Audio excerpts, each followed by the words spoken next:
ಇವಾಗ ಬೇಸಿಕಲಿ ನಿಮ್ಮಲ್ಲಿರುವಂತಹ ಸಿಂಪ್ಟಮ್ಸ್ಗಳನ್ನ ನೋಡಿದಾಗ ಮತ್ತು ಈ ರಿಪೋರ್ಟ್ಸನ್ನು ನೋಡಿದಾಗ ಇದೇನು ಹೇಳ್ತಾ ಇದೆ ಅಂತಂದರೆ ಆ್ಯಂಟಿ TPO ಅನ್ನುವಂಥ ಟೆಸ್ಟ್ ಹೈ ಇದ್ದಾಗ ಥೈರಾಯ್ಡ್ ಗ್ಲ್ಯಾಂಡಿಗೆ ಸಂಬಂಧಪಟ್ಟಂತೆ ಆಟೋ ಇಮ್ಯೂನ್ ಕಂಡೀಷನ್ ಆಗ್ತಾ ಇದೆ ಅಂತ ಅರ್ಥ.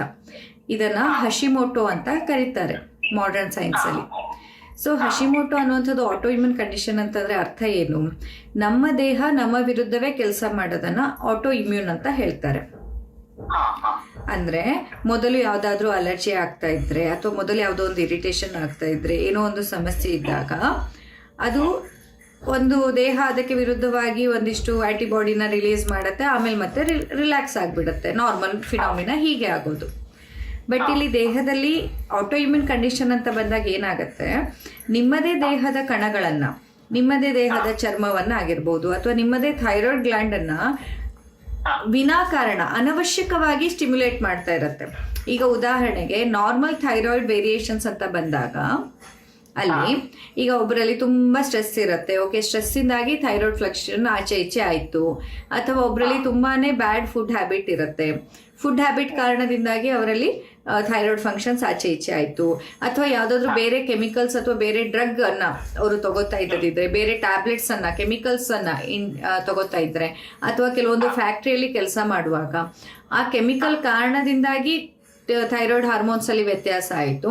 ಇದೆಲ್ಲ ಒಂದು ರೀತಿಯ ಥೈರಾಯ್ಡ್ ವೇರಿಯೇಷನ್ಸ್ಗಳಾದರೆ, ಇಂಥದ್ದು ಯಾವುದಾದ್ರೂ ತೀರಾ ಹೆಚ್ಚಿನ ಸಮಯ ಆಗ್ತಾನೆ ಹೋದಾಗ ದೇಹ ಒಂದು ಸ್ಟೇಜನ್ನು ರೀಚ್ ಆಗುತ್ತೆ. ಅಲ್ಲಿ ಏನಾಗುತ್ತೆ ಅಂತಂದರೆ ಈವನ್ ಕೆಮಿಕಲ್ ಎಕ್ಸ್ಪೋಷರ್ ಈಗ ಇಲ್ಲದೆ ಇದ್ರೂ ಥೈರಾಯ್ಡ್ ಅದೇ ರೀತಿ ರಿಯಾಕ್ಟ್ ಮಾಡ್ತಾ ಇರುತ್ತೆ.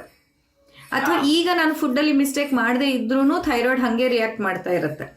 ಅಥವಾ ಈಗ ನಾನೇನು ಟೆನ್ಷನಲ್ಲಿ ಸ್ಟ್ರೆಸ್ಸಲ್ಲಿ ಇಲ್ಲ ಮೊದಲಿದ್ದೆ ಈಗಿಲ್ಲ ಅಂತ ಅಂದ್ರೂ ಥೈರಾಯ್ಡ್ ಅದೇ ಥರ ರಿಯಾಕ್ಟ್ ಮಾಡ್ತಾ ಇರುತ್ತೆ. ಬಿಕಾಸ್ ಅದು ಆಟೋ ಇಮ್ಯೂನ್ ಕಂಡೀಷನ್ಗೆ ಹೋಗ್ಬಿಟ್ಟಿರುತ್ತೆ.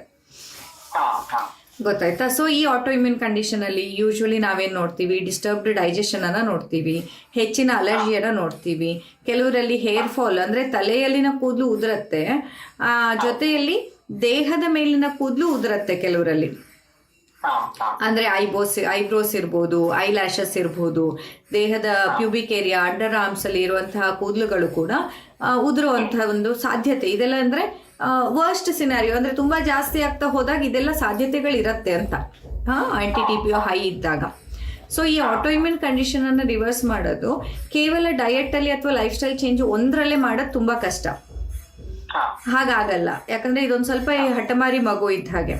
ಸೊ ಇದನ್ನು ಸರಿ ಮಾಡೋಕ್ಕಾಗತ್ತೆ, ಆದರೆ ಕರೆಕ್ಟಾಗಿ ಒಂದು ದಿನಚರಿಯಲ್ಲಿ ಬದಲಾವಣೆ, ಆಹಾರದಲ್ಲಿ ಬದಲಾವಣೆ, ಸ್ಟ್ರೆಸ್ ಮ್ಯಾನೇಜ್ಮೆಂಟ್, ಔಷಧಿಗಳು, ಅದರ ಜೊತೆಯಲ್ಲಿ ಪಂಚಕರ್ಮ ಹಾಗೂ ಕೋಶ ಕ್ಲೆನ್ಸಿಂಗ್, ಇದೆಲ್ಲದನ್ನು ಒಟ್ಟಿಗೆ ಕೊಟ್ಟಾಗ ಖಂಡಿತ ಇದನ್ನು ನಾವು ರಿವರ್ಸ್ ಮಾಡೋಕ್ಕಾಗತ್ತೆ.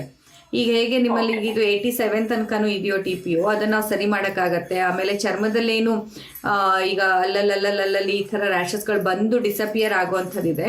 ಇದೆಲ್ಲ ಏನಂತಂದರೆ ದೇಹ ನಿಮ್ಗೆ ಹೇಳೋಕೆ ಪ್ರಯತ್ನ ಮಾಡ್ತಿರೋದು, ಪ್ಲೀಸ್ ಏನೋ ಆಗ್ತಿದೆ ಒಳಗಡೆ, ಒಂಚೂರು ಗಮನ ಕೊಡಿ, ನನ್ನನ್ನು ಸರಿ ಮಾಡ್ಕೊಳ್ಳಿ ಅಂತ ದೇಹ ನಿಮಗೆ ಹೇಳ್ತಾ ಇರೋದೇ ಹೊರತಾಗಿ ಈ ಸಿಂಪ್ಟಮ್ಸ್ಗಳು ನಿಮ್ಮ ವೈರಿ ಅಲ್ಲ.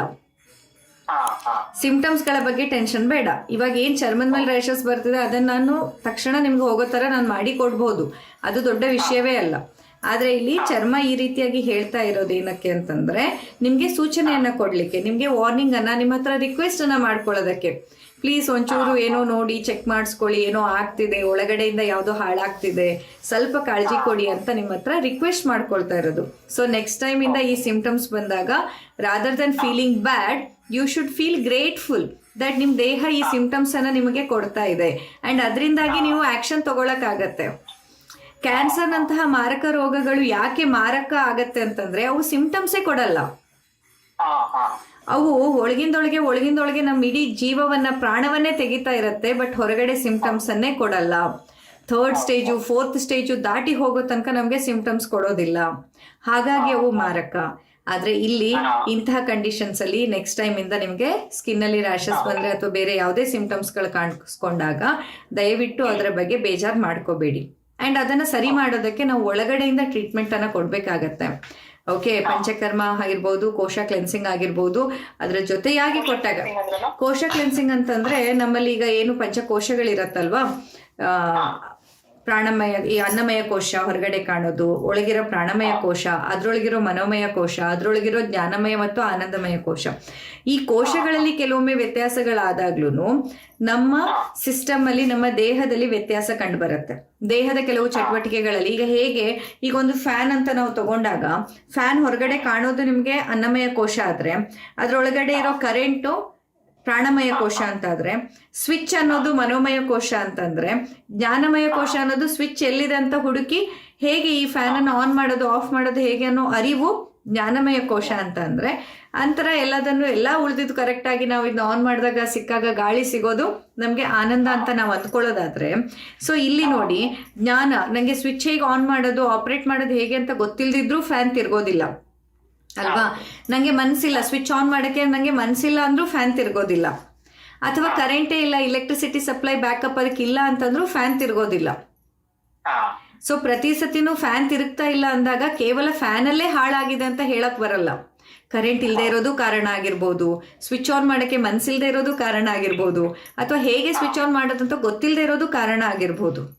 ಅದೇ ರೀತಿಯಲ್ಲಿ ಈಗ ನಿಮ್ಮ ದೇಹದಲ್ಲಿ ರಿಪೋರ್ಟ್ಸ್ ಅನ್ನ ಈ ತರ ಬಂದಾಗ, ಆಂಟಿ TPO ಇಷ್ಟು ಹೈ ಇದೆ ಅಂತ ಬಂದಾಗ, ಪ್ರತಿ ಸತಿ ದೇಹದಲ್ಲಿ ಮಾತ್ರ ಸಮಸ್ಯೆ ಇದೆ ಅಂತ ಹೇಳಕ್ಕಾಗಲ್ಲ. ನಿಮ್ಮ ಪ್ರಾಣ ಚೈತನ್ಯದ ಹರಿವಿನಲ್ಲಿ ಬ್ಲಾಕೇಜ್ ಇದ್ದಾಗ ಈ ತರ ಇದ್ದದಿದ್ರೆ, the moment we clear the ಕೋಶ ಕ್ಲೆನ್ಸಿಂಗ್ ಅನ್ನೋದ್ರಲ್ಲಿ ನಾವು ಆ ಪ್ರಾಣ ಚೈತನ್ಯದ ಹರಿವನ್ನ ಕ್ಲಿಯರ್ ಮಾಡಿಕೊಟ್ಟ ತಕ್ಷಣ, ಹೇಗೆ ಈಗ ನೀವು ಅಯ್ಯೋ ಫ್ಯಾನ್ ತಿರುಗ್ತಿಲ್ಲ ಅಂತ ಎಷ್ಟೇ ತಲೆ ಕೆಡಿಸ್ಕೊಂಡ್ರು, ದ ಮೊಮೆಂಟ್ ಆ ಕರೆಂಟ್ ಅಥವಾ ಅದರ ಬ್ಯಾಕಪ್ ಅಥವಾ ಇನ್ವರ್ಟರ್ನ ನೀವು ಕನೆಕ್ಷನ್ ಕೊಟ್ಟ ತಕ್ಷಣ ಅದು ತಿರ್ಗಕ್ಕೆ ಸ್ಟಾರ್ಟ್ ಮಾಡತ್ತೋ, ಅದೇ ಥರ ನಮ್ಮ ದೇಹದಲ್ಲಿ ಕೋಶ ಕ್ಲೆನ್ಸಿಂಗ್ ಅನ್ನುವಂಥದ್ದು ದೇಹದ ಎಷ್ಟೋ ಸಮಸ್ಯೆಯನ್ನು ತಕ್ಷಣದಲ್ಲಿ ಸರಿ ಮಾಡೋದಕ್ಕೆ ಸಹಾಯ ಮಾಡುತ್ತೆ. ಬಿಕಾಸ್ ಅಲ್ಲಿ ಪ್ರಾಣ ಚೈತನ್ಯದ ಹರಿವಲ್ಲಿ ಬ್ಲಾಕೇಜ್ ಇದ್ರೆ ಅದು ಬಿಡಿಸಿದ ತಕ್ಷಣ ದೇಹ ನಾರ್ಮಲ್ ಆಗೋದಕ್ಕೆ ಸಹಾಯ ಆಗಿಬಿಡತ್ತೆ. ಅಥವಾ ಮನೋಮಯ ಕೋಶದಲ್ಲಿ ಆ ಬ್ಲಾಕೇಜ್ ಇದ್ದದಿದ್ರೆ ನಾವು ಆ ಹರಿವನ್ನು ಬಿಟ್ಕೊಟ್ಟ ತಕ್ಷಣನೇ ದೇಹ ಕೂಡ ಕ್ಲಿಯರ್ ಆಗ್ತಾ ಬರುತ್ತೆ. ಅಥವಾ ಜ್ಞಾನಮಯ ಕೋಶ, ಹೀಗೆ ಈ ಅರಿವನ್ನ, ಈ ಒಂದು ಕೋಶವನ್ನ ಕೂಡ ನಾವು ಬಿಡಿಸಿ ಕೊಡುವಂಥದ್ದು ಕೋಶ ಕ್ಲೆನ್ಸಿಂಗ್ ಅಂತ. ಇದನ್ನ ಪಂಚಕರ್ಮದ ಜೊತೆಯಲ್ಲೇ ಮಾಡ್ತೀವಿ.